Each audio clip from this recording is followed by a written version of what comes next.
Hi friends, and welcome back to Ask Dr. Sexman. Today we're going to answer not one but two questions that have been submitted, and I'm glad to have you along for the ride. Now, the first question was submitted through our website, and it was in response to an episode that we did earlier on about masturbation. And the question was this: is it okay, biblically speaking I suppose, is it okay for a husband to masturbate if he's thinking about his wife? Now, if you're not married, you may be asking yourself, why on earth would a husband masturbate while thinking about his wife? Well, here's an example. If a husband, let's say, travels a lot, right? He has to go on business trips. Maybe he's gone for a week at a time, 2 weeks at a time. Maybe he's gone 2 weeks out of every month, those kinds of things. I know multiple guys whose lives are kind of that way.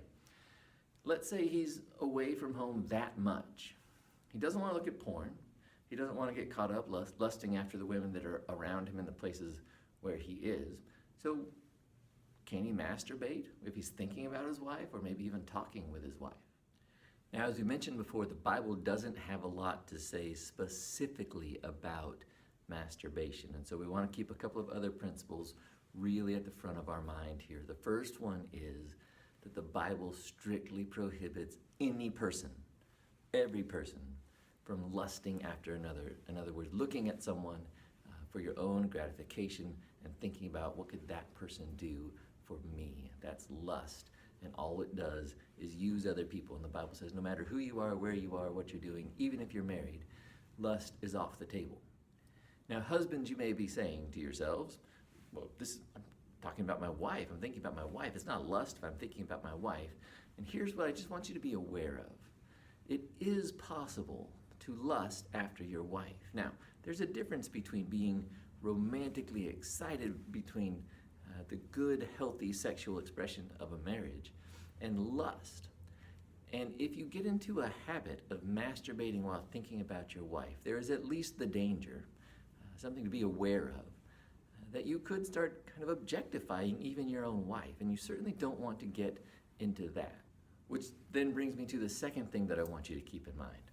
That in a marriage, especially in the sexual relationship of a marriage and in the sexual expression that goes on in a marriage, there really needs to be no secrets. So, husbands, since that's who asked the question to begin with, all these things are certainly true for wives as well, but husbands, if you are considering or if you are even practicing masturbating while you're away from your wife, my advice to you would be to make sure that she's involved in it.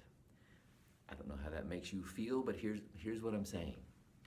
When we do anything, even things that seem to be or can be wholesome or decent, right?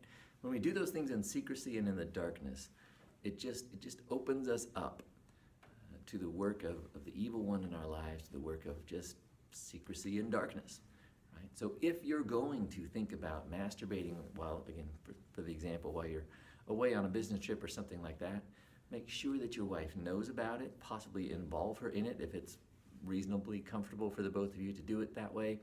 Whatever the case, do not make a secret practice of masturbating even while thinking about your wife, because you're really just opening yourself up to walk down a road of turning her into the kind of the object of your lust and of just making things into darkness that should be in the light.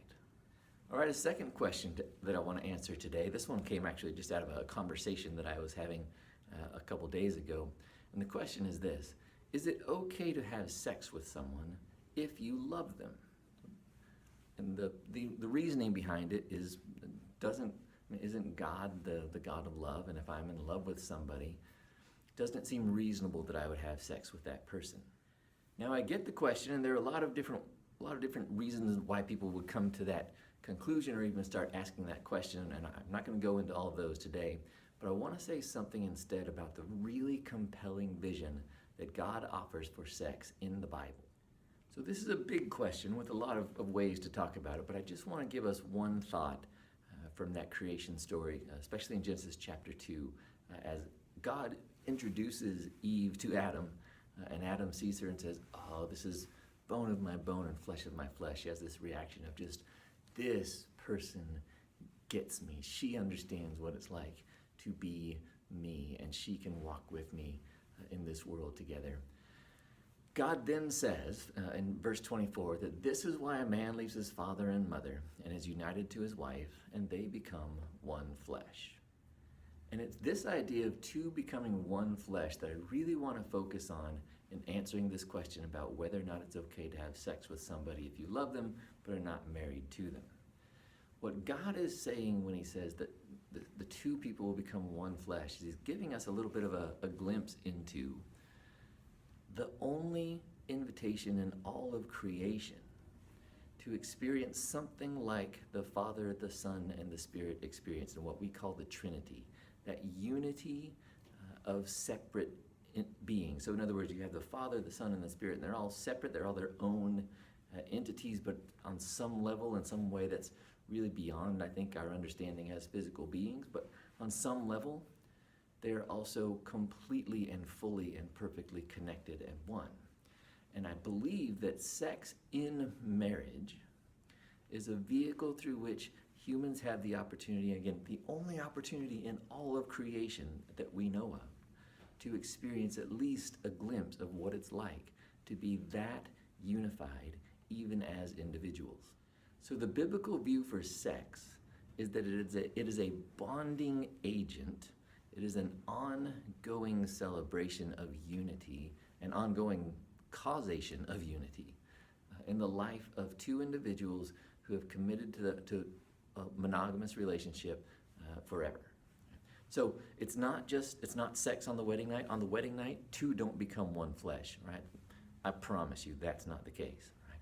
Two become one flesh night after night or day after day. And it's about having sex 10 years later, having sex 30 years later. And that's how this promise of two becoming one really starts to play out. God's view for sex is not just about love and how we feel about somebody. It's about this fidelity, this quality of God that says, I would never, ever forsake you. I will always accept you. You are always loved here and loved by me. And as a husband and wife walk through life together, and over and over and over again, they appear before each other totally naked, totally exposed. They're saying exactly those things to each other over and over and over again. I accept you. I love you. I value you. No one in the world has the commitment that you have from me. Sex in marriage, or sex as God designed it, isn't really about thrill, although it's thrilling, and certainly we talk a whole lot in the world in general about the thrill of sex. It's thrilling in marriage, it's thrilling even after you've been married for a long time, but it's actually more about the normalcy or the mundane way of walking through life together. That when you've had a fight, when one of you's had a tremendously bad day at work, when you've had a tremendously difficult day as parents, if you have kids or whatever, just day after day in the very, very normal days of life, you continue to come together for this act of intercourse that literally bonds your souls together and just again repeats that commitment over and over and over again. The Bible points us to having sex in the context of a lifelong marriage. And that's not because God's just trying to put another hurdle in our way. It's not because God enjoys finding ways to catch us doing things that he doesn't want us to do. I think what we see in the Bible isn't that God is angry if you have sex outside of marriage. It's that he's sad. He's grieved that you have sex outside of marriage because you're settling for a much lesser version of the gift of sex than the one that he tried to offer you. And ultimately, any other version can't be as fulfilling as sex inside of a lifelong committed marriage because that's the context it was created for.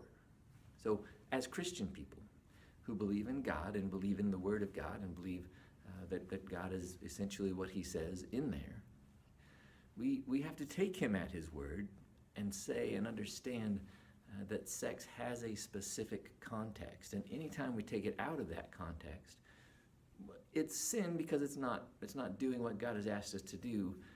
But like all sin, it's really robbing ourselves of the beauty of something that God has given us.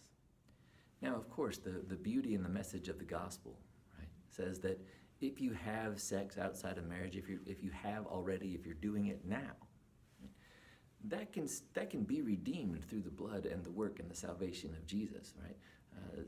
Your sex life isn't, the story of it isn't entirely written, right? And God certainly can bring you into this kind of married sex relationship that He's offered us.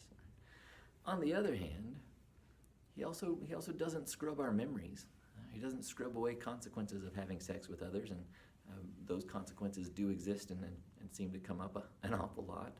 And every sexual encounter that we have is carried into marriage with us, right? Every person that we're with, really every moment that we spend with them, there's carryover there. And the best case scenario is that you don't carry things into your marriage with your spouse, or maybe that you carry as little as possible into your marriage with your spouse, so that you have the best possible chance at achieving this unity and this oneness that God enjoys with the Son and with the Spirit, and that He's invited us to enjoy with each other when we use this specific act of sex in the specific context of lifelong marriage. The point is not what you're being robbed of by God. The point is not what God is prohibiting you from. The point is this incredibly compelling vision of unity that God has given us, that He has, in His wisdom and His sovereignty, saved specifically for